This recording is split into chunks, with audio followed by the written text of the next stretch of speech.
Approaching the age of 36 means that I know the truth about dandelions.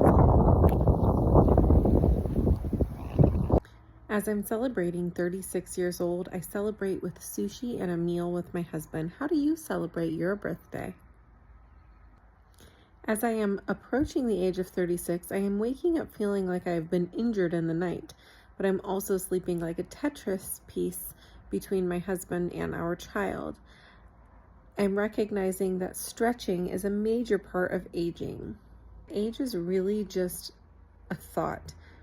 What you think you are, you will be. So if you feel like you are older and you constantly tell yourself you're older, you're going to limit yourself from what you can do. So we need to be thinking young and pushing ourselves to do just a little bit more.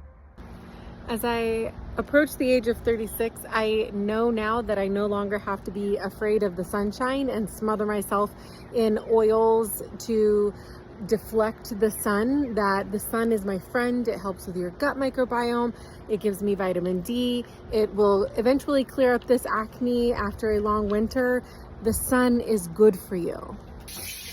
You ever wake up one day and realize, holy crap, I'm about to be 36 years old, and I can remember when my mom was 36, both my parents died young, and you're like, wow, mentally, I don't feel like I should be 36 years old. I mean, yesterday I was 20, right? And now today I'm about to be 36, and I'm like, dang, my body definitely feels 36. As I'm aging, I'm nearing the age of 36 now, and I've lost a lot of family members, and a lot of them died young, and I've started taking notice of things that would compromise my health, and recently learned that tea bags are full of microplastics, and I don't want those in my brain. As I reach the age of 36, I am understanding more and more how important it is to eat a nutrient-rich diet. So eating whole foods, not processed foods, and focusing mostly on protein. As I approach the age of 36, I realize how important it is to truly only say what I mean, and to mean what I say, and not to be mean when I say what I need to say. Your words matter. Words have power. There is power in words. You know, the old saying, sticks and stones may break my bones, but words will never hurt me. It's BS. Words hurt, and they resonate. As I approach the age of 36, I understand that anything that is artificial runs the risk of turning into cancer. And that means if I spray synthetic fragrances all over my body or all over my house, and I'm breathing those in and they're getting into my pores, it increases my risk of getting cancer. Smelly candles, there's literally cancer-causing agents everywhere. Our atmosphere has been poisoned. So we have to make the best choices possible in order to work against coming in contact with those chemicals. So eat whole foods, avoid processed things, and stop spraying Febreze and candles all over. I think it's important that if we see someone who's down and out, that we get down with them and we reach them right where they are without any judgment, any shame, any condemnation, because all of that is done and gone. And we speak to them in a loving and kind fashion. The funny thing is, when you're about to be 36 years old, you realize that you really don't care what Jimmy Joe from down below thinks about you. Obviously, you care about some of the opinions of some of the people in your life, and mostly you just want to be at home with your cats, and not like a crazy old cat lady, but like you got a couple cats because your kids like them, and you just want to go home because it's peaceful there for the most part, even though your kids are fighting all the time. But really, you've learned the value of family and a furry, hairy little friend. As I approach the age of 36, I am learning to love the skin that God gave me, even full of wrinkles and blemishes. This is how I was made, and that's okay. As I approach the age of 36, I know the value of standing with my bare feet on the grass and looking into the sun in the morning, because I have learned that the sun is not my enemy, and there is power and energy from the earth that God made. If you've never had to make end-of-life plans for a loved one, you are absolutely blessed, but all of us at some point in time will most likely have to go through this process. It's important to understand that death is a part of life, and it's also important to have those plans set in place. So what are you doing for your end-of-life care?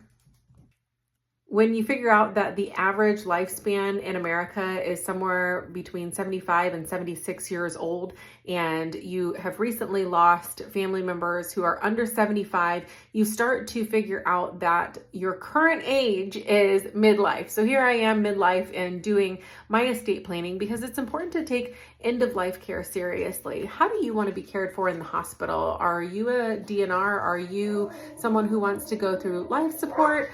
These are questions that are hard to answer, but it's nice to have the answers to. Wondering if you have a living will, a power of attorney, or an estate. Is your will planned? Here I am, 36 years old. When you're 36 and your whole family has died young, then you start planning these things. It's something that you can take care of. You need to know who is going to care for your kids and have all this in writing, because you don't want your kids to have to be thrown into the system or placed with family members that you know aren't safe or that you wouldn't want to have care of your children. It's hard stuff to talk about, but it's very important to just get it done. Because after you're gone, if your kids don't have anybody to care for them, then it's even more traumatic than it would have been if you just croaked and they had to go stay with family.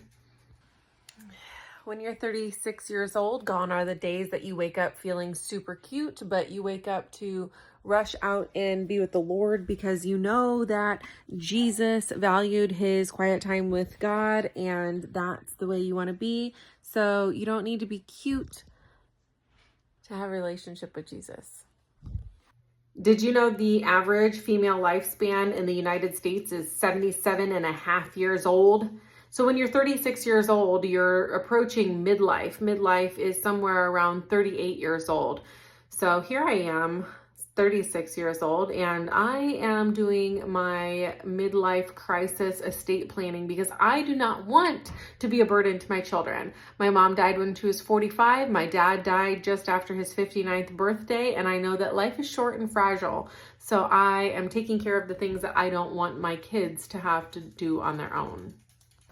The other day I said to my husband, I'm like, man, I'm starting to have strong opinions about things that I never used to care about. And he says, it's because you're getting older. Thanks, dear. That moment when you realize you're 36 years old and you can remember your mother being 36 years old, and now it just feels weird to be 36 years old, because that's 4 years to 40 and you just feel old. And when you're about to be 36, but you still have acne like you did when you were 12 years old, but now you just have wrinkles in the acne, or acne in the wrinkles. So like in your neckline and in your dog face.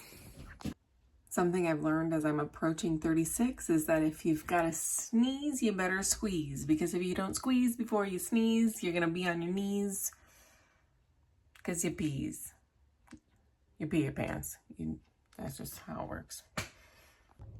As I approach the age of 36, the hair on my head might be falling out, but it's okay because the hair on my ankles is thick.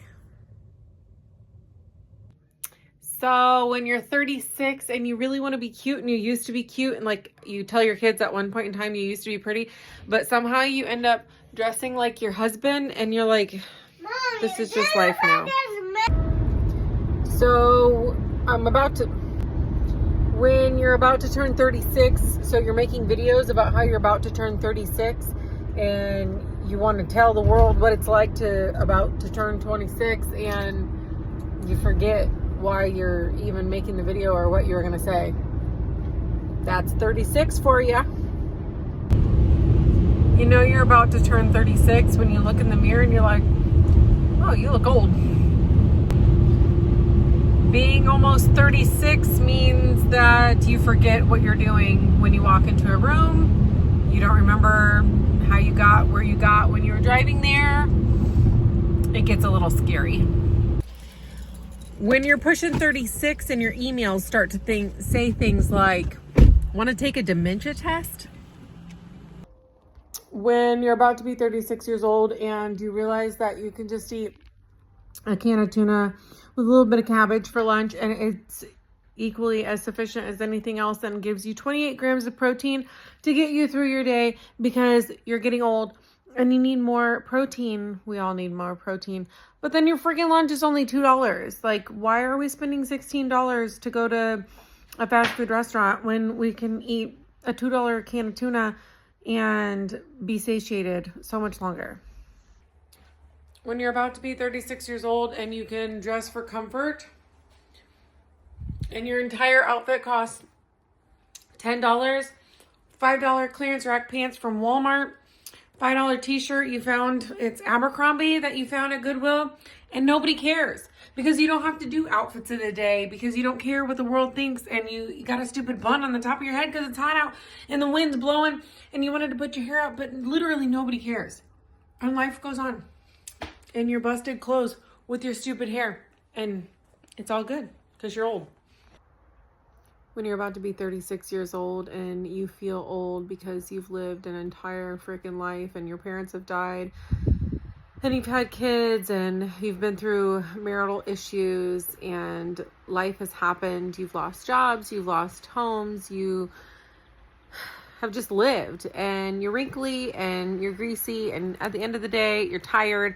Life just happens, but there's still those people who are like, oh, you're too young to know anything. Like, look how dumb you are.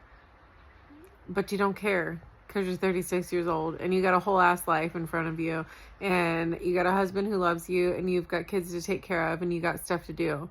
Just keep doing you.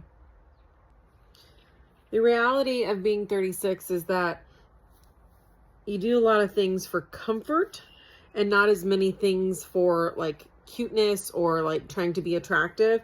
I've got 3 daughters, 3 very beautiful daughters that take time, money, emotional insanity, like it's all contributed to them. And when I was pregnant with my daughters, I had a lady tell me once, like, oh, you'll never be pretty again. Like, it'll all go to them. And I'm like, she wasn't lying. One of the realities of being 36 years old is that you see other women who are as old or older than you, and you're like, oh, they look really good. And then you ask them like, hey, why does your skin look so good? And they do not have all the wrinkles and the divots and the indentations and all of the stuff on your face because we only notice our own flaws, right? Like, we are our own worst enemies. We are our own worst critics. And these people look great. And they're like, you know, some of them are like rubbing beef fat on their face. And others are like, hey, I use castor oil. And I'm like, castor oil? Cool. What's that? How do I get that? I bought the tallow too. But so I put this castor oil on my face. And I'm like, I don't know if this lady doesn't like me or what. But I am straight up growing a beard now. So this lady that I am acquainted to, I would definitely not call her a friend, but just somebody I've seen out and about and around my town. She's like looking really good and her face is all like plumped and all this stuff. And, you know, she's not overly done yet, but at the time I didn't realize that she had injected crap into her face because she talked like she really enjoyed. That's one thing about being 36 too. Every time you're talking, there's always something stuck in your teeth. I don't know. My grandma always used to have stuff all over her shirt. And I remember she would spill every time she ate. She was a big lady. And every time she ate, she'd spill on her shirt. Oh, shit. But me, I always got stuff in my teeth. So my shirt's clean, but my teeth are dirty. Yeah, so this lady told me that I should put castor oil on my face, and that's how she keeps her face not so wrinkly. So I put castor oil on my face, and I got a beard. Come to find out, she was getting her face filled with Botox. So I'm working on 36 truths about being 36, and my all-time very most favorite thing about being 36 is that I am coming to terms with the fact that even though I love Jesus Christ, I can also still be true to myself because God made me who I am. And sometimes I'm kind of funny, and I used to be funny. And, you know, life got hard and I experienced some trauma. People were like, what happened to you? Like, you used to be funny. And, life just kind of kicks you when you're down at times and you start to lose yourself. But I'm coming to terms with the fact that, what, God made me who I am. And if I'm kind of funny, then I'm kind of funny sometimes. And that's okay, because Christians don't have to be boring, do they?